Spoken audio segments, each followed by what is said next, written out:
Yahobu, Bapak Ibu Pendeta, Sinenge, Majelis dan warga Gereja Amin, ini adalah channel YouTube Sinode Gereja Amin. Karena itu, bagi yang mencintai Gereja Amin, tontonlah, subscribe, like, dan bagikan. Gereja Amin yang tangguh, mandiri, dan peduli. Tuhan Yesus memberkati.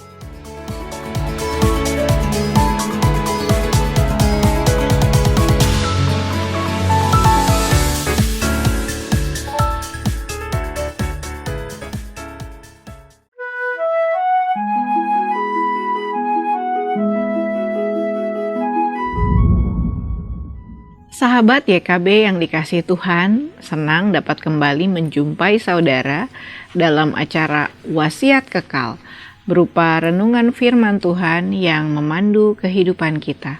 Saya Pendeta Yesi Irawan dari GKI Kayu Putih, Jakarta. Renungan kita hari ini Jumat 20 Maret 2026 ditulis oleh Pendeta Hariman A. Patianakota dari Universitas Kristen Maranatha Bandung dengan judul Kasih Karunia yang Menobatkan, yang dilandaskan pada kitab Yehezkiel 33 ayat 10-16. Dan nats yang akan menjadi pusat perenungan kita adalah Yehezkiel 33 ayat 11a. Sebelum membaca Alkitab dan merenungkan firman Tuhan, mari kita berdoa terlebih dahulu. Bapa yang penuh kasih, kami datang di hadapan-Mu, kami rindu disapa oleh kebenaran firman-Mu. Karena itu ya Tuhan, kiranya Engkau yang menolong agar kami pun juga dapat memahami firman Tuhan yang kami renungkan ini. Bahkan kami juga dapat menjadi pelaku-pelaku firman di dalam kehidupan kami. Kami percaya Roh Kudus senantiasa menuntun kami. Di dalam nama Bapa, Putra, dan Roh Kudus kami berdoa. Amin. Sahabat, saya akan bacakan untuk kita semua Yehezkiel 33 ayat 11a demikian. Katakanlah kepada mereka, demi Aku yang hidup, demikianlah firman Tuhan Allah. Aku tidak berkenan pada kematian orang fasik, melainkan Aku berkenan pada pertobatan orang fasik itu dari tingkah lakunya supaya ia hidup. Sahabat, bertobat berarti berbalik dari jalan yang salah dan hidup di dalam jalan yang benar. Bertobat juga berarti berbalik dari hidup yang membelakangi Tuhan untuk kemudian hidup dengan jujur di hadapannya. Jika sebelumnya seseorang memiliki kebiasaan manipulatif dan hidup di dalam kebohongan, maka bertobat berarti mau hidup di jalan yang lurus. Tuhan menghendaki pertobatan umat-Nya. Nabi Yehezkiel menyampaikan pesan tersebut kepada umat Israel. Allah tidak menghendaki kematian orang fasik, melainkan pertobatan mereka. Pesan ini disampaikan Yehezkiel untuk mengingatkan bahwa hidup adalah anugerah. Sebab sebaik apapun manusia, ia tetap dapat berbuat salah.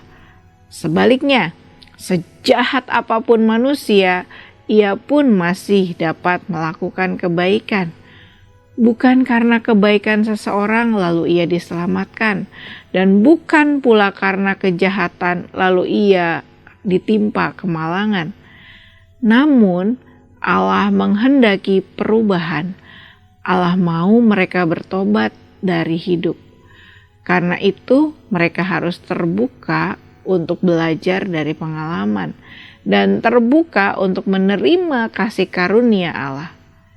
Sahabat, kasih karunia Tuhan membawa kita kepada kehidupan yang baru, sehingga kita memiliki keberanian untuk hidup jujur dan mau berjalan lurus.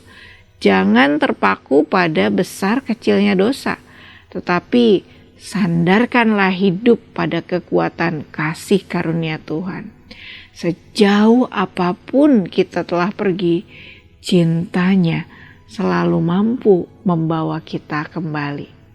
Mari kita berdoa. Ya Allah, kami bersyukur karena Engkau selalu mengundang kami ke dalam pertobatan. Ajarkanlah kami ya Tuhan, agar kami tidak menyia-nyiakan anugerah yang Engkau berikan, anugerah keselamatan yang Engkau anugerahkan kepada kami. Dan karena itu ya Tuhan, biarlah kami pun dalam kerendahan hati belajar untuk menyambut pertobatan dan juga hidup di dalam perubahan hidup. Sehingga ya Tuhan, kami semakin menyadari bahwa Engkaulah Allah yang sungguh-sungguh telah menolong kami untuk bebas dari kuasa dosa. Kami percaya ya Tuhan, bahwa Engkau senantiasa menuntun kami untuk hidup di dalam komitmen pembaharuan hidup dan juga pertobatan. Terima kasih dan terpujilah Engkau ya Tuhan, dari sekarang sampai selama-lamanya. Dalam nama Tuhan kami Yesus Kristus kami berdoa. Amin. Demikianlah renungan kita pada hari ini. Jangan lupa ya untuk subscribe, like, dan bagikan kepada sebanyak mungkin orang. Tuhan memberkati kita semua.